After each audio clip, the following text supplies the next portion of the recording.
Bismillahirrahmanirrahim. Assalamualaikum warahmatullahi wabarakatuh. Selamat pagi Waalaikumsalam warahmatullahi wabarakatuh. semuanya dan pagi yang berbahagia bagi kita semua.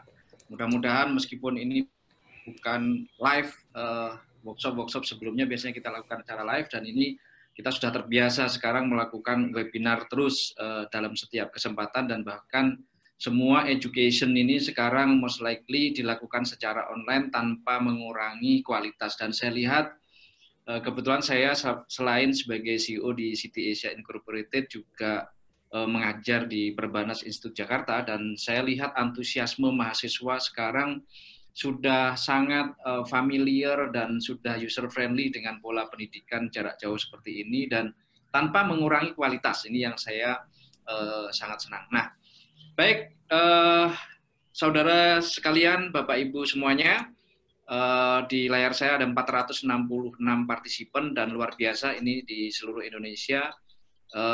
Mudah-mudahan apa yang saya sampaikan bisa menginspirasi. Saya mencoba mengambil, saya share screen saya ya. Oke, jadi saya sendiri selain CEO sebagai dosen, jadi saya mencoba materi yang saya sampaikan sifatnya lebih inspiratif, karena kalau sifatnya very praktikal gitu ya, mungkin bisa kita dapatkan di kampus atau dalam bentuk kursus atau dalam bentuk workshop yang sangat intensif untuk satu topik begitu ya. Dan saya berharap dengan topik ini kita bisa mendapatkan satu pemahaman yang menarik dalam jangka panjang, baik dalam kehidupan kita di dunia kerja maupun dalam society kita ya. Jadi sekarang ini eranya adalah era digital, di mana kita semua dituntut untuk memiliki sebuah mindset digital. Dan mindset digital ini tidak selesai sampai di sini kecuali didukung dengan kompetensi digital di semua fungsi organisasi maupun dalam lingkungan sosial. Dan mungkin 10 tahun yang lalu atau bahkan kita sering diskusi gitu ya, di manapun Anda berada, di warung, di sekolah, di kampus gitu ya. 10 tahun yang lalu saya sering diskusi sama teman saya, suatu saat nanti ini semuanya serba digital. Bahkan posisi kita ada di mana, ya mungkin 10-15 tahun yang lalu ya, posisi kita di mana kita akan ketahuan. Bahkan di China hari ini untuk mencari orang yang tersesat gitu ya, tidak lebih dari 7 menit akan ketahuan orang itu secara umum ya, gitu ya. Sehingga digital ini sudah sesuatu yang given, dan kita harus bisa berdamai, kita harus bisa menyesuaikan diri dengan lingkungan digital kita. Sehingga mindset kita harus digital, dan tidak ada alasan lagi ya. Bahkan ketika challenge-nya, tantangannya dulu bahwa digital itu harus orang kaya, harus memiliki smartphone, harus memiliki laptop. Sekarang sudah tidak ada pilihan lagi. Kalau kita ngajar di kampus, semuanya sudah kita lakukan dengan Zoom, dengan Google Meet, dengan apapun ya. Di kampus ada daringnya, fasilitasnya, sehingga yang tidak punya laptop ya akhirnya harus punya laptop, minimal punya smartphone gitu ya. Dan sekarang program pemerintah sendiri, kalau murid nggak punya smartphone, sampai sekarang dipikirkan oleh pemerintah, oleh DPR, oleh Presiden, bahwa gimana caranya semua siswa itu harus punya smartphone, harus punya tablet untuk media belajar. Dan kalau miskin ya dikasih subsidi. Ya kalau mampu ya konsumsi data melalui apapun, mobile connectivity atau melalui jaringan fiber optik atau bahkan melalui media satelit, semuanya difasilitasi oleh kalau kita mampu ya kita bayar sendiri ya kayak BPJS begitu, kalau tidak mampu ya disubsidi gitu ya. Dan suatu saat saya rasa nanti mungkin data akan menjadi satu hal yang biasa-biasa saja ketika kita mendengar subsidi data, seperti kita kesehatan akan disubsidi. Nah, akhirnya kompetensi kita ini akan ke depan akan sangat dipengaruhi oleh digital. Makanya saya sebut sebagai shifting toward next generation talent. Artinya talent atau SDM dimanapun ya, apakah di perusahaan, apakah di organisasi, ataupun di masyarakat, ini akan sangat dipengaruhi oleh digital mindset and competence ini. Nah, ini yang topik yang akan saya bawakan selama 45 menit ke depan, plus nanti terakhir kita akan tanya jawab, gitu ya. Nah, bagi yang tidak kebagian dalam ini, dan mungkin nanti kita bisa sharing di YouTube dan lain sebagainya. Oke, saya langsung lanjutkan. Nah, saya mau share video. We live in a world where everyone is constantly connected. We are unconsciously producing 2.5 quintillion bytes of data each day. Over the last 2 years alone, 90% of the data in the world was generated. This trend affects how we communicate and how we consume information, but also how businesses operate. 78% of companies believe big data is likely to fund analytics? The answer is absolutely yes. And you know them too. Multinationals like Facebook, Amazon, Credit Suisse, Google, and LinkedIn are all doing it. In fact, Credit Suisse saves up to $100 million every year by increasing their retention rate after creating a more data-driven HR function. Big data, big savings. Companies that implement people analytics are 56% more profitable than their less data-driven competitors. That's why, in the last decade, 72% of businesses in the United States increased their spending on analytics, and more investments lead to more jobs. The digital workforce analytics market is expected to be worth more than $1 billion by the year 2023. The projected amount of jobs that require data analysis skills is 5 million in the US alone. Great news, right? You have a chance to grab these opportunities. You just need the right skills.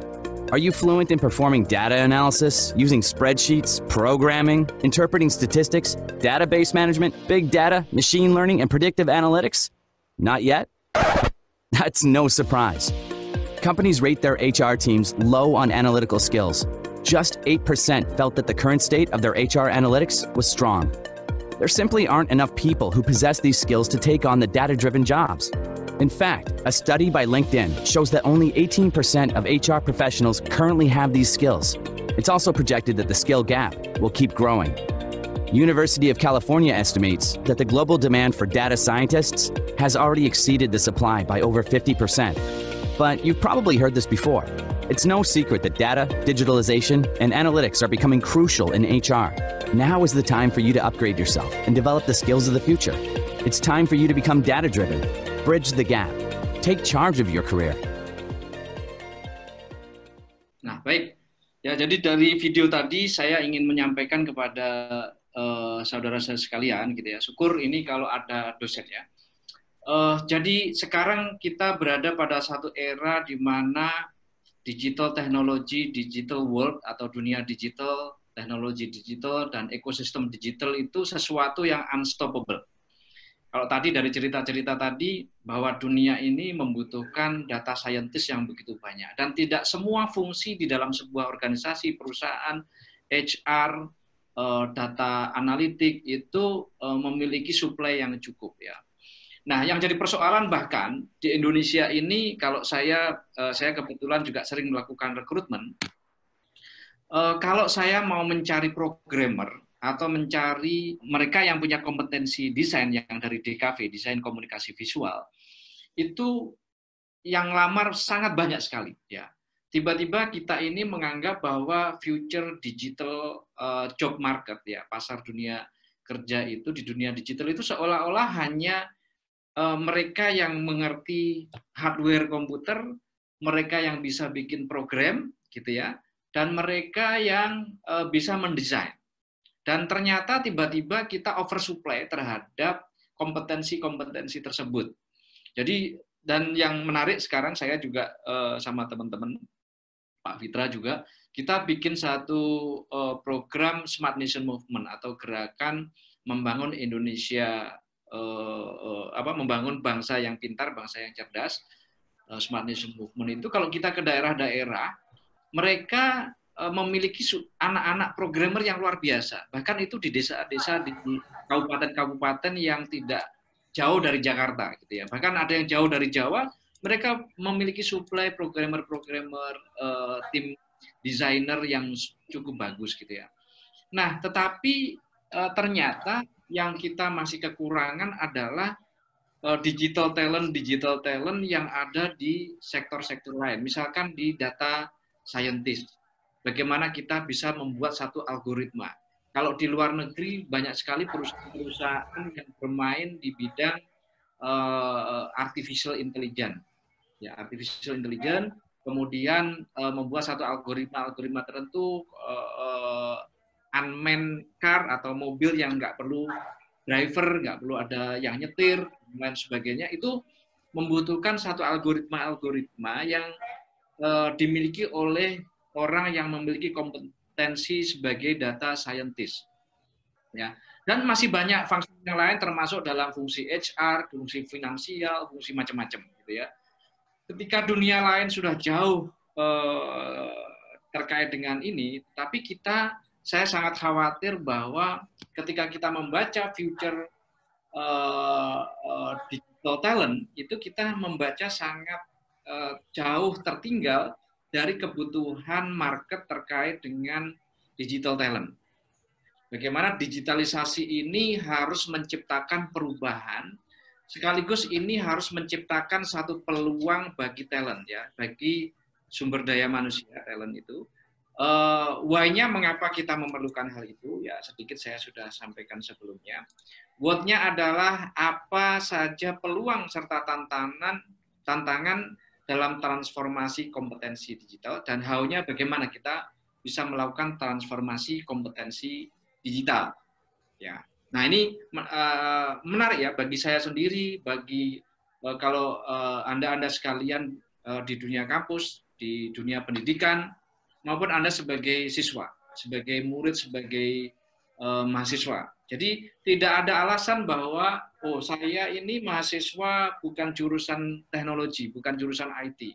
Saya tidak perlu hebat di bidang komputer. Itu salah total, gitu ya. Karena semua function itu sangat ditentukan performanya oleh kemampuan Anda di dalam ekosistem digital ini. Ya, yang pertama. Nah, saya mencoba akan mulai dari corona sekarang ini, ya. Jadi kita mulai dulu kemarin, yang namanya digitalisasi ini kita banyak terhambat oleh banyak faktor, ya. Faktor yang paling dominan adalah ketidaksiapan infrastruktur teknologi digital kepada masyarakat secara luas. Ya, sempat saya membuat tulisan juga bahwa corona ini bagian dari game skenario, gitu ya. Para pengusaha di bidang digital kelas berat, ya, di seluruh dunia yang memiliki kepentingan bahwa bisnis mereka tidak akan maksimal selagi tidak semua orang bisa menyesuaikan diri, bisa menerima teknologi digital ini, ya. Dulu pertama kali WhatsApp itu lahir, pertama kali teknologi chatting itu lahir kayak BlackBerry, banyak orang yang menolak. Saya ingat betul tahun 2015, belum lama ini, gitu ya, ketika saya membangun City Asia, gitu ya. Beberapa karyawan saya ada yang menolak untuk install WhatsApp pada waktu itu, karena kita punya WA group, dan di WA group itu apapun yang kita posting di situ, terutama oleh pimpinan perusahaan, itu harus dilaksanakan oleh karyawan, gitu ya. Kalau enggak, berarti Anda tidak mendukung keinginan perusahaan untuk tumbuh, gitu ya.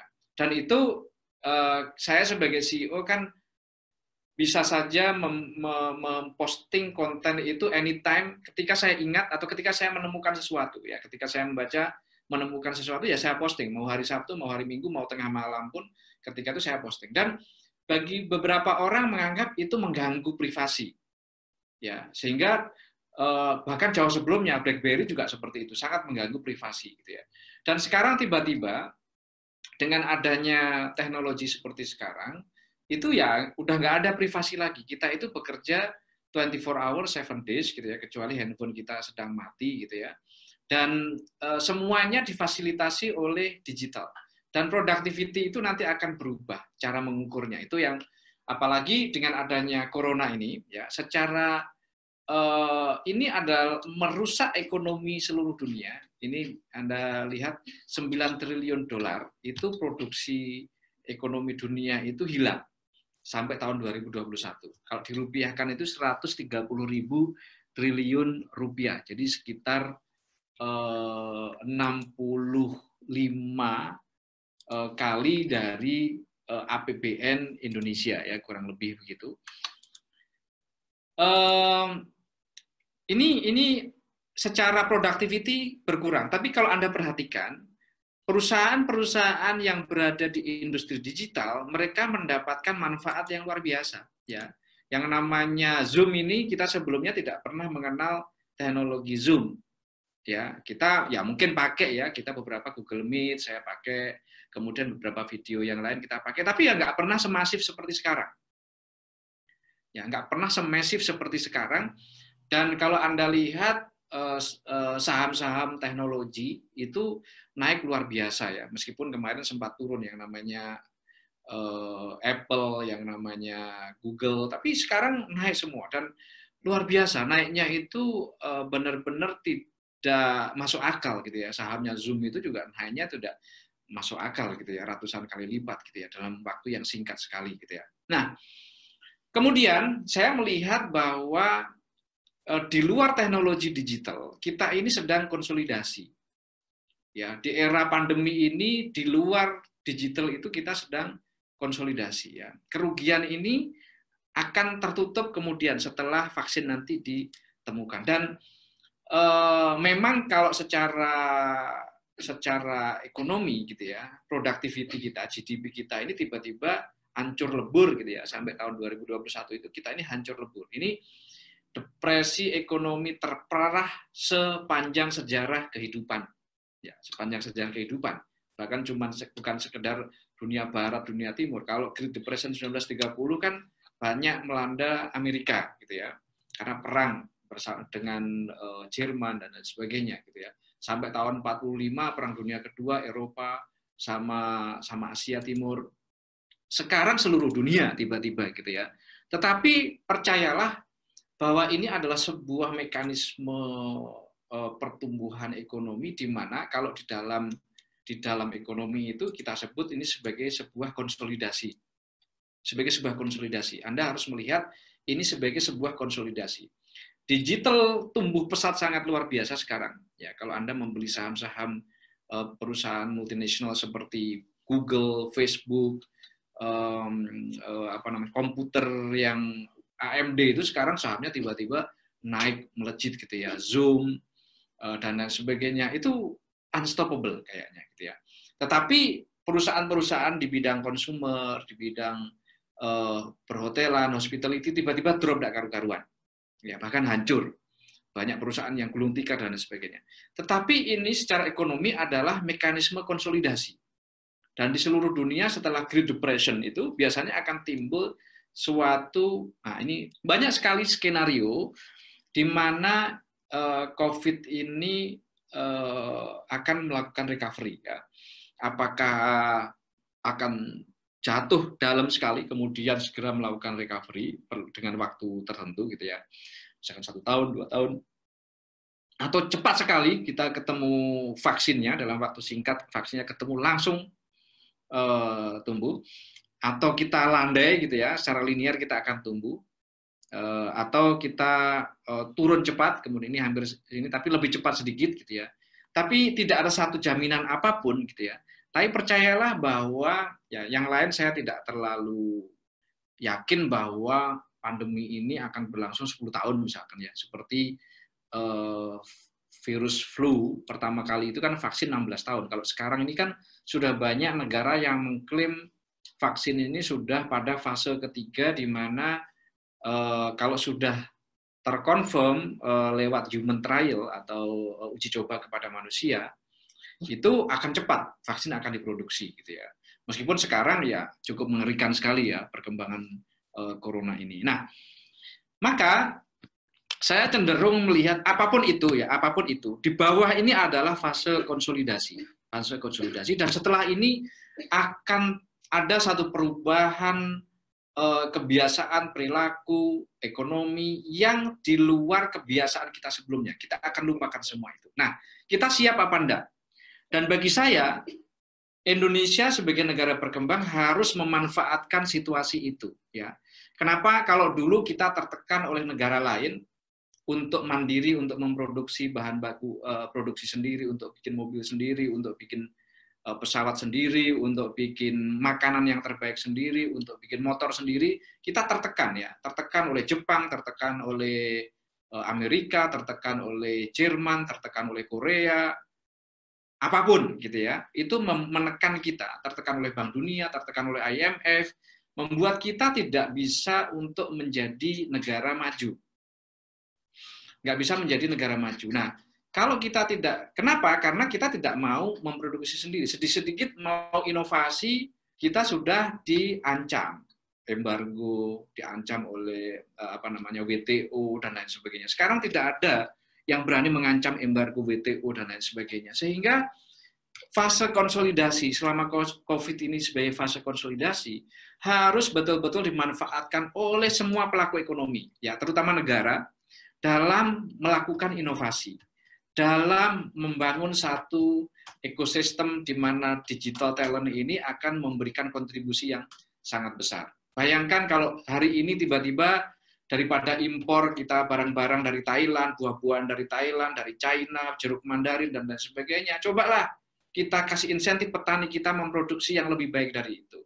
Kalau sebelum-sebelumnya kita impor banyak pesawat gitu ya dari Amerika, cobalah kita sudah punya Pak Habibie itu bikin R80 gitu ya, itu dikasih insentif untuk diproduksi atau apapun ya. Kita kalau sebelumnya mau bikin mobil SMK itu nggak berani jalan gitu ya, karena takut sama Jepang, takut sama Korea, takut sama Eropa, Amerika dan seterusnya.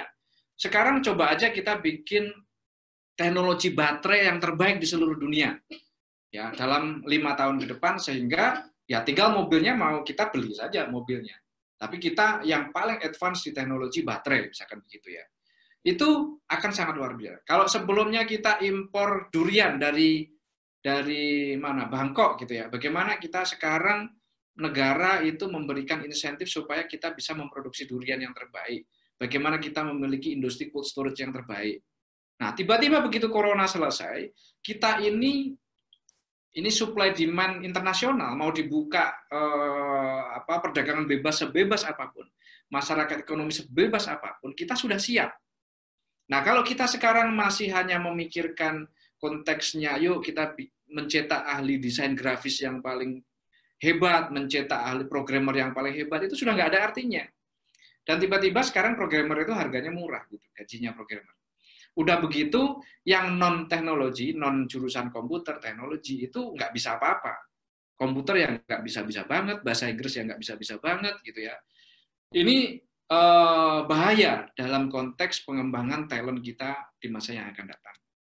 Nah, ini sebenarnya slide lama saya, gitu ya. Sejak tahun 2015 kita sudah punya slide ini, tetapi bagi saya ini masih tetap relevan. Artinya apa? Kita ini sebagai talenta, kita punya kewajiban atau punya challenge, tantangan untuk outrun untuk lowering marginal cost. Artinya jangan karena teknologi justru menambah biaya produksi gitu ya.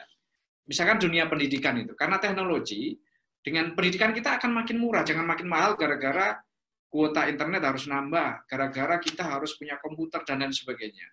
Ini harus lowering marginal cost. Kita mulai efisien gitu ya. Kemudian loyalitas, ya ini jadi problem juga. Harusnya teknologi ini membuat kita higher loyalty, ya. Artinya meningkat loyalitas kita kepada perusahaan, kepada kampus, kepada ekosistem pekerjaan kita, karena kita bisa meningkatkan output produksi masing-masing individu kita sebagai talent anytime. Ya, anytime dan dimanapun gitu ya. Sekarang orang tidak perlu terikat pada satu mekanisme formal, produktivitas harus kerja berdasi di kantor. Dia pakai batik, bahkan saya lebih banyak sebenarnya kalau ini nggak pakai batik, banyak pakai kaos dan lain sebagainya. Tapi kadang ya oke lah, ini sebagai budaya kita mencintai batik gitu ya. Tapi sekarang sudah keluar. Kalau saya membayangkan ya, saya dulu tahun 2002-2004 itu melihat orang yang sukses profesional itu adalah orang yang kerja di banker di mana-mana pakai dasi, pakai jas dan lain sebagainya. Dan buku-buku juga kalau kita bicara tentang pelayanan itu hospitality industry itu harus pakai begitu. Sekarang sudah enggak, sudah tidak menjadi aturan baku. Orang yang bekerja di bank sekarang sudah pakai kaos oblong dan sebagainya. Jadi sudah berubah definisinya, ya, higher loyalty. Kemudian profit margin juga harus meningkat. Jadi profitabilitas karena perubahan teknologi ini juga harus meningkat, ya. Kemudian higher revenue artinya pendapatan kita meningkat, pertumbuhan kita juga meningkat, dan value atau nilai dari sebuah perusahaan atau enterprise atau organisasi yang melandai di pasar modal, ya, di Amerika, di Indonesia, perusahaan itu bisa valuasinya 10 kali lipat, 20 kali lipat dari nilai realnya. Atau bahkan bisa sampai 40 kali lipat, 60 kali lipat dari nilai realnya. Ya, kalau kita tanya, wah ini bubble gitu ya, ini adalah bubble, perusahaan yang bubble, ngapain kita beli? Nyatanya orang tetap beli saja. Karena sudah mindset kita sudah berubah dari berpikir bahwa aset itu adalah properti, aset itu adalah uang, aset itu adalah value. Gitu ya. Nah, ini yang kita harus punya mindset dalam konteks negara, kita harus berpikir bagaimana negara ini punya value yang tinggi. Dalam konteks perusahaan itu semua juga memikir bahwa yang kita kejar untuk hasilkan itu adalah value, nilai, bukan sekedar profit. Makanya Anda lihat ya, yang banyak perusahaan-perusahaan di pasar modal, di bursa Amerika, Tokyo dan sebagainya, perusahaan itu rugi sebenarnya. Tetapi karena dia bisa menjanjikan nilai future value dari perusahaan itu besar, maka nilai perusahaan itu berkali-kali lipat dari perusahaan yang sudah untung. Nah, ini yang dalam konteks negara, dalam konteks pemerintahan sebagai pengendali kebijakan fiskal, kemudian dalam konteks perusahaan, dalam konteks masyarakat, kita ini harus memikirkan value apa yang ingin kita deliver, yang ingin kita sediakan. Gitu ya. Sehingga ini sangat penting sekali bagi negara, bahkan Kemenpora. Ya. Saya berpikir, saya tahun 2000 berapa ya waktu itu ya, 2012 mungkin saya ke Korea gitu ya, ada Youth Association di sana, di mana Kementerian Pemuda dan Olahraga, Kementerian Pemuda dan Olahraga di sana, dia bisa men-tracking yang namanya talent, anak sekarang yang SD itu, kira-kira SD berapa, 6 tahun, SMP, SMA 6 tahun, 12 tahun, kuliah 4 tahun, artinya 16 tahun ke depan, Korea itu akan banyak suplai SDM yang talentnya ke arah mana, gitu ya, talentnya atau kompetensi mereka dari talent itu, dari SDM itu ke arah mana. Sehingga 16 tahun kemudian negara itu harus mengarahkan dari sekarang arahnya seperti apa. Misalkan begini, di bidang olahraga, kira-kira kalau minat anak-anak sekarang itu tinggi di bidang basket atau badminton gitu ya, maka investasi di bidang basket dan badminton itu harus lebih besar. Dan 16 tahun lagi roadmap dari pembinaan kepemudaan olahragaan itu harus menyiapkan talent-talent ini terserap di pasar. Menjadi atlet-atlet yang luar biasa, atlet yang hebat, menghasilkan satu GDP dan lain sebagainya, ya, menghasilkan prestasi-prestasi yang luar biasa. Itu di bidang olahraga, belum di bidang teknologi. Kayak Korea misalkan, mereka ngecek ya, Samsung, LG, Hyundai, dan lain sebagainya, itu arah pengembangan ke depannya gimana, di negara mana. Sehingga negara itu, Kementerian Pendidikan di sana, Kementerian Pendidikan dan Ketenagakerjaan digabung di sana, supaya nyambung antara pendidikan dan ketenagakerjaan, antara mencetak SDM talent dan kesiapan lapangan kerja di kemudian hari, disambungkan. Sehingga hal seperti ini juga perlu dilakukan menurut saya, apakah ini dalam bentuk kerjasama dengan swasta, apakah dengan kampus, apakah dengan membentuk badan sendiri yang menjembatani antara kepentingan Menristek, Mendikbud dengan Menteri Ketenagakerjaan, dengan Menteri Pemuda dan Olahraga. Nah, Menteri Kepemudaan dan Olahraga dan Kebudayaan ini menurut saya harus nyambung. Nah, ini satu tantangan luar biasa yang bagi saya kita masih jauh ekosistem kita daripada siap. Tapi bagaimanapun harus dimulai untuk melakukannya. Ya. Dan teknologi itu memberikan fasilitas, menjadi satu enabling faktor. Faktor yang membuat kita bisa mewujudkan hal itu. Ya. Oke, saya lanjutkan. Kemudian kita juga harus mengantisipasi bahwa dunia kerja pada tahun 2020 itu akan fragmented, ya, terfragmentasi. Ya. Memang jangan berharap akan satu tipe. Ya, makin banyak, dan kita harus siap, gitu ya. Kalau sebelah kiri itu cenderung mengutamakan kolektivisme, gitu ya, mengutamakan kepentingan publik. Makanya sekarang ini yellow world human come first, sama yang kiri itu green world company care, gitu ya. Dan ini setiap periode itu akan berubah terus gitu ya.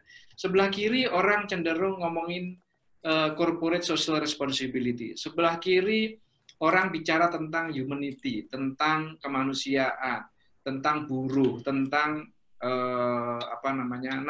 hak-hak karyawan dan lain sebagainya.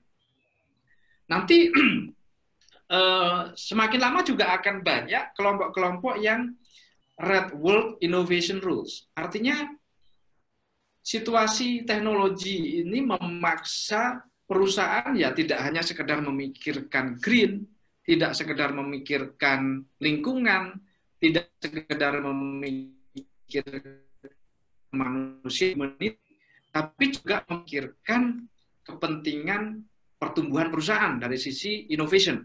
Kalau nggak inovasi kan mati.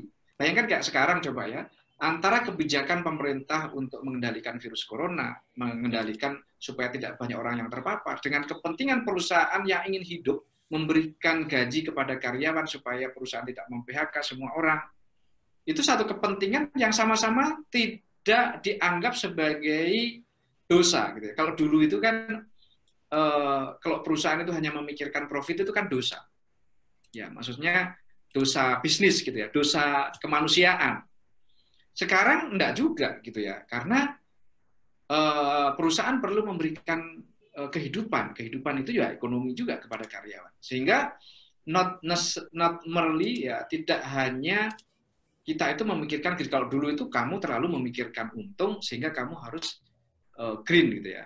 Kamu harus punya anggaran CSR dan lain sebagainya. Nah, kemudian ada kelompok yang Blue World Corporate is again. Jadi ya kombinasi antara green dan red gitu ya, antara yang pro lingkungan, juga inovasi, perusahaan maju dan lain sebagainya. Jadi continue growing bigger company dan tapi juga socially responsible gitu ya, bertanggung jawab, tapi perusahaan harus untung, karyawan harus makmur, perusahaan juga tumbuh, negara. Jadi dimanapun dalam perkembangan sejarah selalu ada namanya world domination, dominasi dunia oleh mereka yang memiliki kekuatan. Dan kekuatan-kekuatan kapitalisme makin lama kan makin besar. Perusahaan juga sama. Perusahaan makin lama juga makin sangat dipengaruhi oleh kepentingan yang tidak bisa terhindarkan. Ya.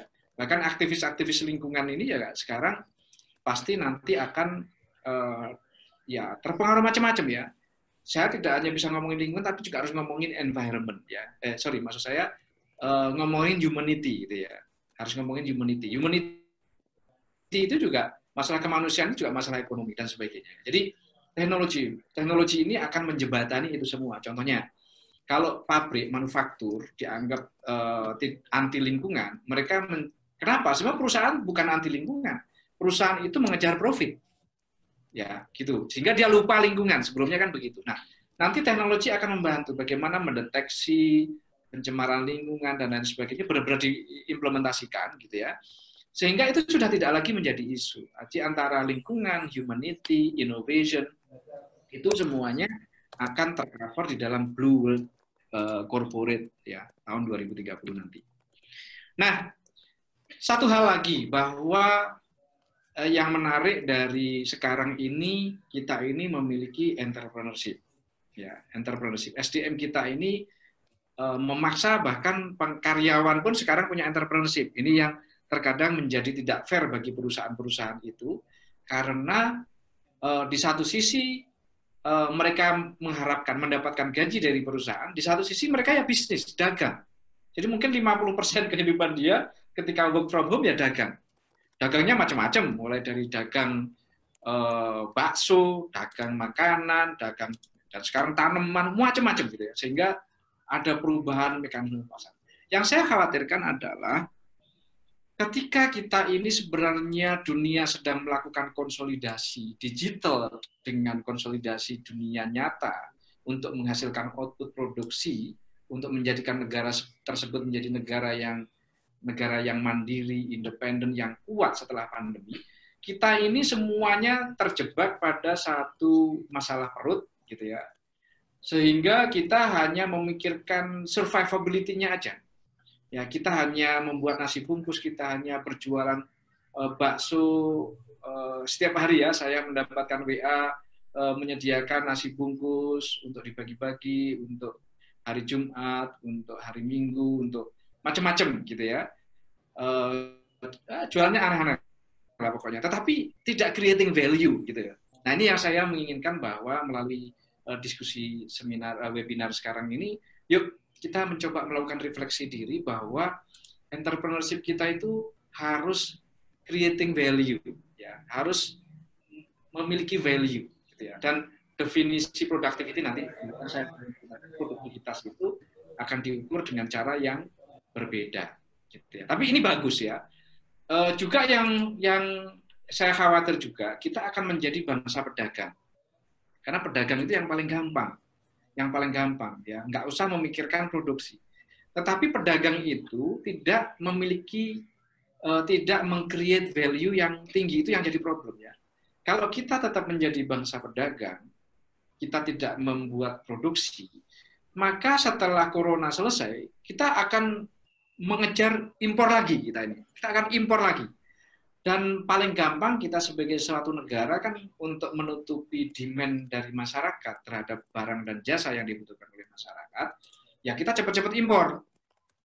Nah, sehingga kadang-kadang kita lupa bahwa ada saudara kita, ada teman kita, ada perusahaan, ada pabrik, ada macam-macam sedang berproduksi, tiba-tiba pemerintah membuka keran impor. Nah, ini mati tiba-tiba. Pengusaha-pengusaha lokal ini tiba-tiba mati. Nah, ini yang kita betul-betul saya menginginkan bahwa era konsolidasi ini pemerintah betul-betul memikirkan bahwa yuk kita memiliki roadmap terhadap pertumbuhan industrialisasi kita, apapun sektornya.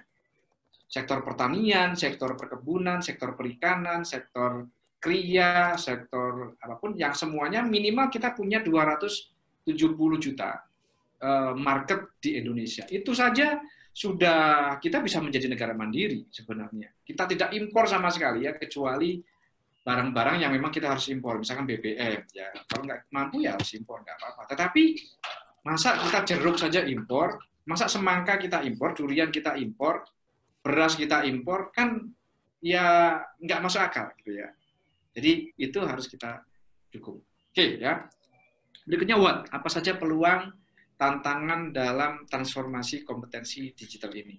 Ini adalah satu tools, ada 4 kuadran terkait dengan DNA dari kemampuan digital. Ya, ada yang beginners, artinya ya belajar-belajar. Kita ini hanya memanfaatkan Zoom, kita hanya memanfaatkan email, itu ya beginners. Ya, tapi nggak bisa maksimal. Ada yang konservatif, artinya ya dia memanfaatkan teknologi itu, tetapi menjembatani produktivitas yang tidak maksimal, mungkin menerapkan enterprise resource planning gitu ya. Kita memanfaatkan HR tools ya untuk meningkatkan kinerja karyawan. Kalau melihat mengidentifikasi kehadiran karyawan dan lain sebagainya ya, pakai aplikasi HR, ya, human capital management. Ada juga yang fashionistas, ya, artinya ya hanya keren-kerenan saja. Ya, banyak kampus yang memiliki platform mengajar secara online, e-learning, tapi ya nggak pernah dipakai itu, gitu ya. Saya paksa mahasiswa saya, kalau saya paksa, karena saya dulu ketika belajar pertama kali ke luar negeri itu saya setengah mati pada waktu itu. Karena apa? Di kampus saya masih pakai OHP gitu ya, masih pakai fotokopi di plastik itu. Gitu ya. Di negara lain sudah semuanya pakai platform e-learning gitu ya. Dan saya bilang kepada mahasiswa 20 tahun yang lalu saya sudah pakai platform e-learning. Kalau Anda tidak pakai itu ya mohon maaf. Berarti ya Anda bukan generasi sekarang gitu ya. Dan ini harus dibiasakan. Jangan hanya fashionistas. Nah, yang paling bagus adalah digital master. Kita ini benar-benar ekosistem kita ini jadikan bahwa digital teknologi ini meningkatkan kinerja. Ya, kita sering excuse atau memaafkan diri kita, memaafkan company, perusahaan kita, memaafkan organisasi kita untuk tidak menggunakan teknologi untuk menilai kinerja. Ya, karena ribet. Karena ribet, kita tidak terbiasa. Karena ribet itu sebenarnya karena kita tidak terbiasa. Akhirnya ya sudahlah, pokoknya laporan via WA saja. Yang tidak pernah bisa terukur, nggak pernah bisa termonitor secara linier begitu, progresnya seperti apa ya, from time to time gitu ya. Itu yang menurut saya kita semua coba melakukan refleksi diri. Jangan sampai setelah pandemi, negara-negara maju konsolidasi, kita benar-benar menjadi negara yang akan mati di lumbung, seperti tikus yang mati di lumbung padi.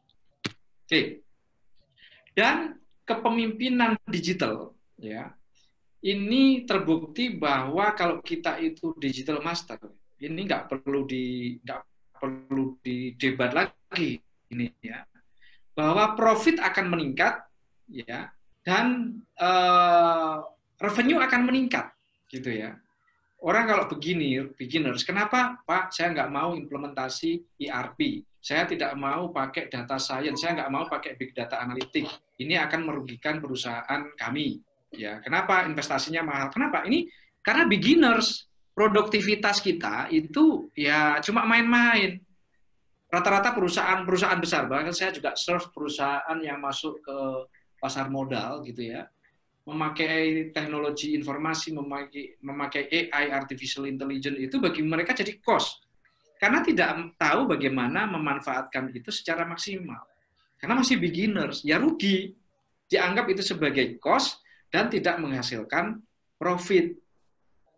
Nah, konservatif, ya revenue-nya bahkan turun, tetapi profitabilitasnya naik gitu ya. Nah, kalau fashionistas ya cuma profitabilitasnya turun, seolah-olah pendapatannya naik gitu ya. Kalau master ini ya revenue-nya naik, profitabilitas juga naik. Nah, ini yang jadi PR. Nah, saudara saya sekalian ya, adik-adik semuanya, kalau ada yang juga profesinya dosen atau profesional, ya kita coba pikirkan ya, kita ini berada di mana? Kita berada di mana? Saya melihat sekarang banyak sekali pengusaha-pengusaha sukses usia 20-30 tahun. Nah, kalau Anda baru berpikirnya sebagai pedagang, Anda tidak siap dengan fase konsolidasi ini, Anda akan benar-benar menjadi terlewatkan nanti gitu ya. Nah, sorry, saya masih punya waktu berapa menit Pak Fitra? Silakan Pak, mungkin sekitar 10 menit lagi masih bisa. Baik ya. Jadi kita harus mengupgrade kapasitas kita supaya semua talent SDM di semua fungsi itu memiliki dampak secara digital impact.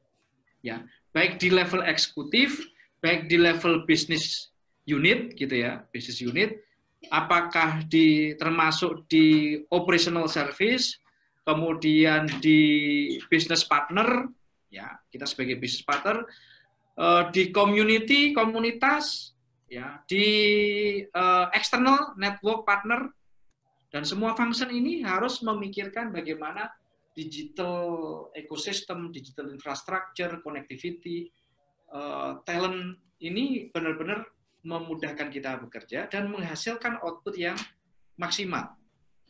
Nah, kalau enggak, percaya saja kita ini nanti tiba-tiba akan mengalami kolonialisasi bentuk ketiga. Kolonialisasi pertama kan kita dikeruk harta kita zaman penjajahan. Kolonialisasi kedua, kita menjadi pasar. Ya kan, sampai sekarang kita menjadi pasar. kolonialisasi yang ketiga adalah kita ini ya kayak corona ini, ya ekosistem itu memaksa kita benar-benar menjadi makhluk yang lemah, yang akan disedot gitu, kayak lintah itu, dan tidak mampu berbuat apa-apa. Nah, tapi kalau kita secara ekosistem kuat, bagus, maka sulit, kita akan dilawan kayak apapun tidak akan bisa. Ya. Dan ini membutuhkan satu kekuatan di setiap kultur organisasi, kultur perusahaan, sekolah, kampus, pemerintahan, dan seterusnya. Dan saya jujur aja banyak melihat bahwa digitalisasi ini sebagai fashionistas, ya, sebagai fashion saja, sebagai seolah-olah sebagai untuk mempercantik aja, seolah-olah kita punya teknologi. Coba aja kalau kita wawancara di banyak organisasi, kampus, pemerintahan daerah, ya pasti sangat membanggakan bagaimana dia menerapkan teknologi informasi. Tapi kalau boleh jujur, melalui tools ini kita melihat itu hanya fashionistas, gitu ya. Oke, berikutnya. Jadi kita harus melakukan transformasi, ya, transformasi organisasi menuju kesiapan talenta digital. Semua. Saya pada awalnya juga agak terbata-bata terkait dengan perubahan kultur organisasi. Ya. Ketika tiba-tiba kita work from home, jangankan sebelum work from home, itu sudah banyak sekali orang menuntut bahwa produktivitas itu tidak diukur dari orang itu masuk kantor tiap hari, tapi dari output.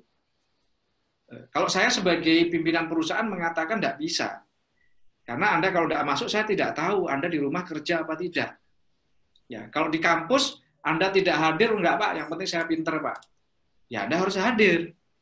Bagaimana saya tahu Anda itu mahasiswa yang pinter kalau Anda tidak pernah mendengarkan saya, gitu ya. Tidak pernah mengikuti tugas-tugas dari saya, gitu ya. Bahkan kalau anak-anak sekarang juga sudah mindset-nya sudah seperti itu. Saya melihat anak-anak yang SMP itu sudah mindset-nya seperti itu, ya. Bahwa productivity itu diukur bukan dari intensitas masuk kantor, dari berapa banyak materi sekolah yang dia dapatkan, tapi dari kemampuan individu. Maka dengan adanya corona sekarang itu democratization at work, gitu ya, demokrasi dunia kerja ini menjadi sesuatu yang tidak bisa ditawar. Ya, orang akhirnya work from home. Tetapi ya kita harus memiliki sebuah sistem untuk mengontrol produktivitas setiap karyawan di rumah. Kalau enggak, yang ada perusahaan bangkrut. Di rumah tidur, di rumah jualan nasi kebuli, di rumah jualan tanaman, jualan ikan, jualan macam-macam. Saya punya teman itu, ya sekarang ada yang hobinya tiba-tiba jualan koi, jualan cupang, jualan kaos, jualan makanan, apa saja. Tapi tetap mengharapkan dapat gaji dari kantor. Gitu ya. Nah, lama-lama ini pasti kalau produktivitas seperti itu, kantor pasti bangkrut. Pasti akan bangkrut. Dan ketika bangkrut, ya nggak bisa apa-apa. Nah, ini challenge gitu ya. Saya ingin menunjukkan bahwa hari ini itu kita konsolidasi. Perusahaan yang mampu survive dengan democratization at work, gitu ya. Orang bisa bekerja dari rumah, memilih caranya dia sendiri untuk berproduksi, itulah yang akan survive. Ya. Teknologi menjadi penguat, menjadi enabling factor, menjadi empower factor, gitu ya. Kemudian dunia kerja ini reimagine, gitu ya, berubah, gitu ya. Social media empower kita, dan kita juga harus berubah mindset kita.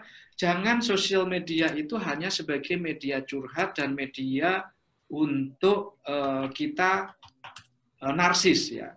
Istilah narsis itu dari zaman dulu, saya mungkin tahun 2005-an ya mungkin ya, ketika kita upload di sosial media kita, ya, tentang aktivitas itu narsisis.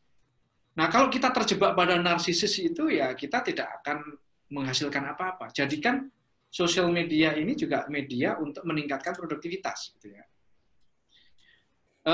Current state artinya situasi sekarang, keadaan sekarang, di mana ya teknologi kita sedang euforia memanfaatkan teknologi, tetapi harus jadikan sekarang hal itu sebagai turbo charger.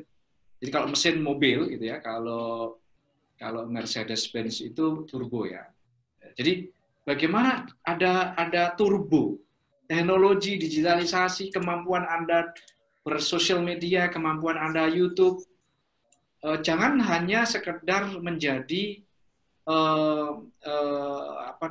saya ingin mengkritik Anda yang hanya ingin mendapatkan iklan dari Anda tampil di YouTube, di Facebook. Ya, Anda kan jadi pedagang lagi kalau mindsetnya begitu, karena yang real dapat duit itu kan mereka yang mengiklankan itu. Kan Anda ingin dapat iklan kan? Yang real mendapatkan uang itu kan yang mengiklankan itu. Sementara Anda sedang menjadi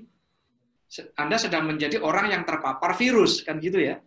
Anda sedang tidak bisa berbuat apa-apa. Anda hanya ingin mendapatkan follower yang banyak, gitu ya. Kemudian follower ini lihat iklan Anda tidak peduli produktivitas. Produktivitas Anda ya pokoknya Anda terkenal, banyak viewer, banyak follower, kemudian Anda menghasilkan uang dari iklan. Yang sedang berproduksi siapa? Yang menghasilkan sesuatu siapa? Ya orang yang beriklan tadi. Jadilah tadi, kalau saya mengharapkan setiap orang itu Anda boleh melakukan itu, tapi ada konten, gitu ya. Konten itu ya apapun ya. Anda jago memasak itu ya benar-benar Anda jadi perusahaan yang menghasilkan makanan yang bagus, restoran yang bagus. Anda jago pencak silat, ya bikinlah industri pencak silat yang bagus, Anda posting di situ dan seterusnya. Jadi industri pencak silat seperti industrinya Thailand yang menjual Thai boxer itu ke Indonesia kemana-mana, dan Muay Thai itu tiba-tiba masuk di Indonesia. Ya lebih keren pencak silat di kita daripada Muay Thai. Ya lebih keren apa aja ya selain pencak silat ya di Indonesia ya. Tari-tarian Indonesia itu ya keren-keren sebenarnya. Itu produksi itu. Ya production GDP itu sebenarnya apapun bisa dilakukan. Jangan terus kemudian Anda hanya ngomong ngalor ngidul. Saya sering kalau anak saya itu nyetel YouTube konten yang nggak bagus, itu saya stres nih dengerin itu. Pusing saya dengerin itu. Ya, sebenarnya saya ingin mengkritik anak saya. Sebenarnya saya nggak amat sebenarnya saya. Sebenarnya saya ingin ngasih tahu ke dia bahwa nggak usah lah dengerin konten yang nggak mutu, itu nggak usah. Nggak usah, kenapa? Tetapi bikinlah Anda konten yang bermutu, tapi ada ini kan, itu underlying-nya itu harus ada gitu ya. Kalau Anda ngajarin orang masak, ada masakannya di bawahnya dan Anda jual, Anda ceritakan itu productivity ya. Saya ada 5 menit lagi, saya coba akan maksimalkan. Kemudian desain ulang organisasi yang cepat, gesit, adaptif ya, quick, kemudian agile, adaptif gitu ya. Quick, agile, adaptif ya, cepat, gesit dan adaptif gitu ya. Ini in detail mungkin perlu ini ya Anda terinspirasi saya. Target saya adalah menginspirasi Anda karena kalau detail di perusahaan tentu harus dibangun sebuah sistem yang tidak semudah itu gitu ya. Kalau di individu ya masing-masing silakan. Kalau saya cenderung kalau Anda dalam konteks entrepreneurship ini jadilah produsen, manfaatkan teknologi. Jadi gitu. Jangan jadilah YouTuber, jualah produk orang lain ya. Anda tempat iklan kebalik. Jadi saya jadilah produsen, manfaatkan jadi YouTuber gitu ya. Anda dapat duit 2 kali ya, dari iklan maupun dari produksi Anda. Dan negara menghasilkan meningkat GDP-nya ya. Kemudian tingkatkan pengalaman kerja SDM Anda, teknologi untuk meningkatkan pengalaman kerja. Manfaatkan teknologi ini kalau dibahas detail sekali dari empowering ya, engage dan empower. Itu manfaatkan teknologi, tidak hanya connectivity ya. Jangan Anda menghabiskan waktu hanya untuk video call karena kangen sama teman, karena kangen sama rekan kerja, tapi tidak menghasilkan output produksi. Kemudian artificial intelligence yang tadi saya sampaikan. Jadi manfaatkan, ini banyak perusahaan terkadang kritik saya kepada perusahaan-perusahaan itu tidak mampu memanfaatkan artificial intelligence.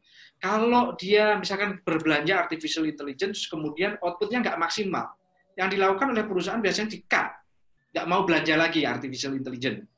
Ya, padahal sebentar lagi kalau dia mampu memanfaatkan itu bisa menghasilkan kinerja yang maksimal.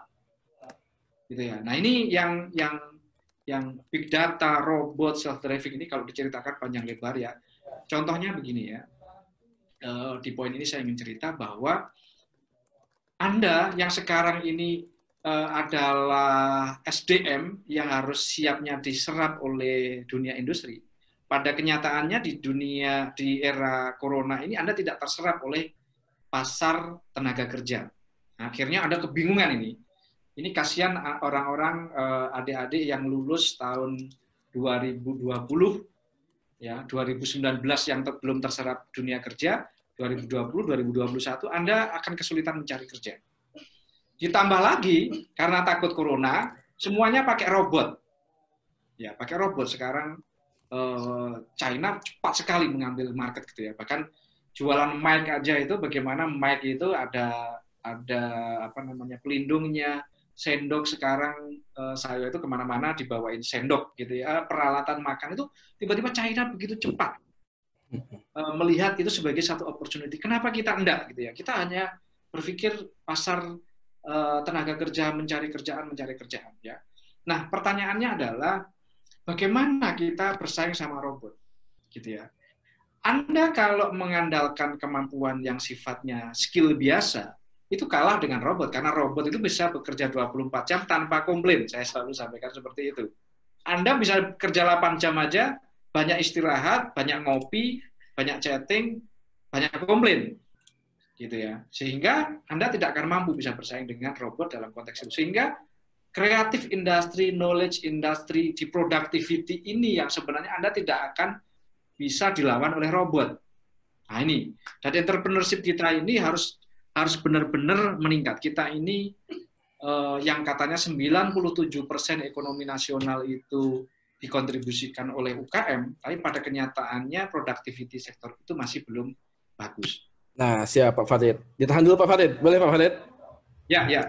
Siap. Oke. Nanti 3 slide boleh nggak saya selesaikan? Oke, boleh.